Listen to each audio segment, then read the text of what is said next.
The unseen scars of harassment, understanding trauma. Trauma is a deep wound. It is not just physical, it cuts into your mind and spirit. Trauma happens when you experience something scary, dangerous, or violent. It makes you feel unsafe and powerless. Even when the danger is gone, the fear remains. Trauma can come from many places. Sometimes it comes from the people we should be able to trust, like landlords.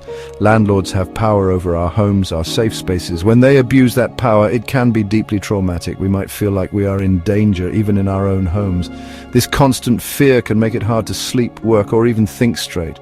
We might start to withdraw from others, feeling alone and afraid. As Desmond Tutu said, "If you are neutral in situations of injustice, you have chosen the side of the oppressor." Living in fear, a personal account of landlord harassment. Imagine this.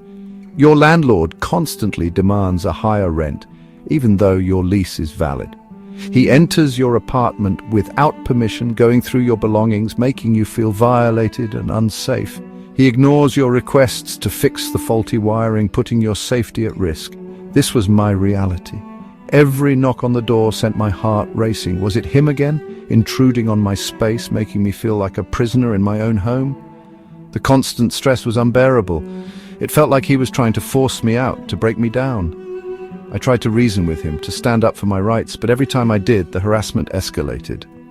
He seemed to enjoy my fear, feeding off my vulnerability. I felt trapped, helpless. Desmond Tutu once said, "If you want peace, you don't talk to your friends, you talk to your enemies." When home becomes a battlefield, the neurological impact. This constant stress took a toll on my health.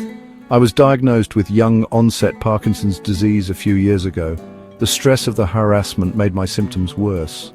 My tremors intensified, making it difficult to write or eat. My movements slowed, my speech slurred. Living with YOPD is a daily struggle. But the landlord's harassment turned my home, my sanctuary, into another battleground. The stress depleted my dopamine levels, essential for managing YOPD symptoms. I felt trapped in a body that was betraying me, my mind under constant siege. The emotional distress was just as debilitating. The anxiety, the fear, the sense of powerlessness, it all wore me down. I felt broken, defeated. Desmond Tutu said, "My humanity is bound up in yours, for we can only be human together." The trauma cascaded, making it impossible to care for myself. I couldn't go out, couldn't socialize. My world shrank to the confines of my apartment. The major trespass and being held against my will left me feeling utterly helpless. I missed out on life, on connections, on moments that mattered. The cascading effects of trauma were relentless, stripping away my ability to live fully. Reclaiming your peace, legal recourse and support. Landlord harassment is not just wrong, it's illegal. No one should have to live in fear in their own home. Document everything, every interaction, every incident. Take pictures, gather evidence, reach out for legal help. There are laws to protect tenants. You have rights. Don't let anyone make you feel powerless. Seek support from friends, family, or support groups. You are not alone. Remember, your health and well-being are paramount. Seek therapy or counseling to address the emotional impact of the trauma. Taking care of your mental health is just as important as addressing the legal side.